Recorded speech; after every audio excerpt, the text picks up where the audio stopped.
ఇక డీటెయిల్స్ చూస్తే రైతుల సమస్యలను పరిష్కరించేందుకే తమ ప్రభుత్వం భూభారతి చట్టాన్ని తీసుకొచ్చిందని రాష్ట్ర రెవెన్యూ గృహ నిర్మాణ సమాచార పౌర సంబంధాల శాఖ మంత్రి పొంగులేటి శ్రీనివాసరెడ్డి తెలిపారు. భూభారతి చట్టంపై పైలట్ మండలాల్లో అవగాహన సదస్సులో భాగంగా శుక్రవారం ఆదిలాబాద్ జిల్లా బోరజ్ మండలం పూసాయి గ్రామంలో ఆయన పర్యటించారు. అక్కడ ఏర్పాటు చేసిన కార్యక్రమానికి ఆయన ముఖ్య అతిథిగా హాజరయ్యారు. గత ప్రభుత్వం తెచ్చిన ధరణితో రైతులు నానా ఇబ్బందులు పడ్డారని, భూభారతి ద్వారా రైతుల భూ సమస్యలన్నీ పరిష్కారం అవుతాయన్నారు. రైతుల సంక్షేమం కోసం కాంగ్రెస్ ప్రభుత్వం నిరంతరం కృషి చేస్తుందన్నారు. ముందుగా పైలట్ మండలాల్లో, ఆ తర్వాత రాష్ట్ర వ్యాప్తంగా భూభారతి కార్యక్రమాన్ని అమలు చేస్తామని తెలిపారు.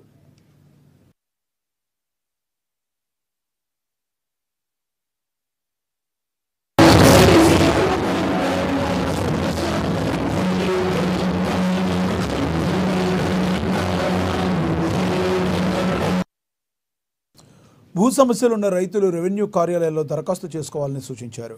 గత ప్రభుత్వ ధరణి చట్టం ద్వారా సామాన్య ప్రజలు, రైతులు చాలా ఇబ్బందులు పడ్డారని, అందుకే కాంగ్రెస్ ప్రభుత్వం అధికారంలోకి రాగానే ధరణి రద్దు చేసి రైతులకు న్యాయం చేశామన్నారు. భూభారతి ద్వారా కొత్త ఆర్ఆర్ చట్టాన్ని తీసుకొచ్చి భూ సమస్యలను సులభతరంగా పరిష్కరిస్తామని తెలిపారు. ప్రతి గ్రామంలో ప్రత్యేక కౌంటర్ ఏర్పాటు చేసి భూ సమస్యలు పరిష్కరిస్తామని పేర్కొన్నారు. భూములతోనే రైతుల మనుగడని, భూమితోనే రైతుల జీవనమని పంచాయతీరాజ్ శాఖ జిల్లా ఇన్ఛార్జి మంత్రి ధనసరి సీతక్క అన్నారు. గత ప్రభుత్వం ధరణితో రైతులకు లేనిపోని కష్టాలు తెచ్చిందని, ప్రస్తుతం భూభారతి చట్టంతో రైతులు ఊపిరి పీల్చుకుంటారని అన్నారు. గత ధరణిలో కాసు ఊసు లేదు, కస్తూకార్ పేరు లేదన్నారు. మీనాక్షి నటరాజన్ జిల్లాలో చేపట్టిన భూదానోద్యమ పాదయాత్రలో తాము భూములకు సంబంధించి ఎన్నో సమస్యలను చూశామని తెలిపారు. ఆనాడే తప్పుల తడకగా ఉన్న ధరణిని బంగాళాఖాతంలో కలుపుతామని రైతులకు మాటిచ్చి అధికారంలోకి రాగానే కొత్త చట్టాన్ని తీసుకొచ్చామని పేర్కొన్నారు.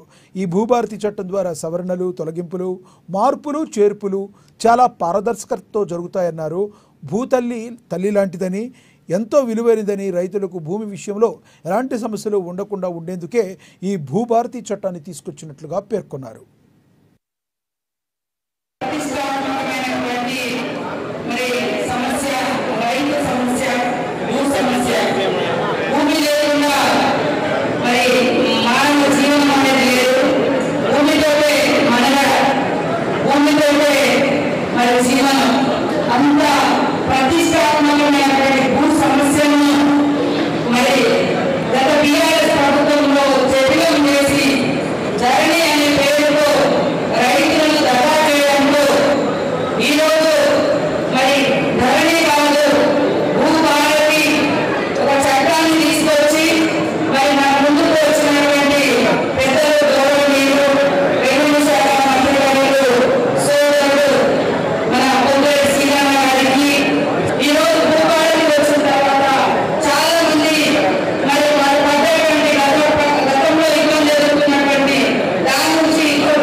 సాధ్యమని ఒక పక్క ధరణి కావాలి అని ఆనాటి ప్రభుత్వం అంటే, ధరణిని మా ప్రభుత్వం వస్తే బంగాళాఖాతంలో వేస్తామని ధైర్యంగా ఆనాడు ఇందిరమ్మ ప్రభుత్వం రాకముందే ఇందిరమ్మ పార్టీలో ఉండే నాయకులు చెప్తే యావత్ రాష్ట్ర ప్రజలందరూ ధరణిని బంగాళాఖాతంలో వేయాలని నిర్ణయమే తెలంగాణ రాష్ట్రంలో ఇందిరమ్మ ప్రభుత్వం వచ్చింది.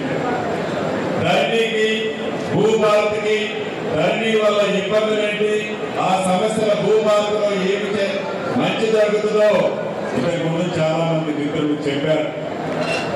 కొన్ని మీకు వివరంగా చెప్తాను. ఈ ధరణి అనే కొత్త చట్టం 2020 ఆనాడు 4 వ్యక్తులు 4 గోడల మధ్య తయారు చేసి అర్ధరాత్రి జన్మ మీద రుద్దితే భూములున్న ఆసాము తన బిడ్డకి పెళ్లి చేయాలన్నా, తన కొడుకుకు చదువు చెప్పించాలన్నా, తన భార్య ఆరోగ్యం బాగా లేకపోతే వాళ్ళకు 10 గుంటల భూమి అమ్మాలంటే 100 రోజులు రిజిస్ట్రేషన్ లేకుండా పోయింది. ఆనాడు ధరణి పెట్టిన సందర్భంగా అనేక మంది పేర్లు తప్పులు పెట్టాయి. తప్పులు సరిచేయాలన్నా, భూమి ఎక్కువలో తక్కువని సరిచేయాలన్నా పార్ట్ బి అని సుమారు 18 లక్షల ఎకరాలు ఆనాడు పార్ట్ బిలో పెట్టింది. ఈ 18 లక్షల ఎకరాల్లో సుమారు 6 లక్షల నుంచి 6.5 లక్షల వరకు అది నిజంగా ప్రజలది, ప్రైవేటు భూములు. ఆ భూములతో సహా పార్ట్ బిలో పెట్టి 3 సంవత్సరాలైన చట్టాన్ని తీసుకొస్తే ఆ చట్టానికి 3 సంవత్సరాలైనా కూడా రూల్స్, విధి విధానాలు ఆనాడు ఆ ప్రభుత్వం చెయ్యాలని ఆలోచన 20 చట్టం తీసుకొచ్చారు. ఇందాక ఇద్దరు, ఒక అక్క వాళ్ళ అన్న ఇద్దరు వచ్చి వాళ్ళ కోషన్ ఇచ్చారు. ఒక ఇద్దరే కాదు, రాష్ట్రంలో ఇటువంటి వాళ్ళు లక్షలాది మంది ప్రాణాలు వాళ్ళ సొంత భూముల కోసం అర్పించారు ధరణి పుణ్యమాంటూ. అంతేకాదు, ఇటువంటి వాళ్ళు చెప్పులు అరిగిందాక అధికారుల చుట్టూ, ఆఫీసుల చుట్టూ ఆ ధరణి పుణ్యమాంటూ తిరిగారు. ఇటువంటి వాళ్ళు పదుల సంఖ్యలో, పదుల సార్లు పెట్టినప్పుడల్లా 1000 రూపాయల అప్లికేషన్ కి ఫీజు కట్టి కింద ఆఫీసు నుంచి హైదరాబాద్ ఆఫీస్ చుట్టూ వారికి ఉన్న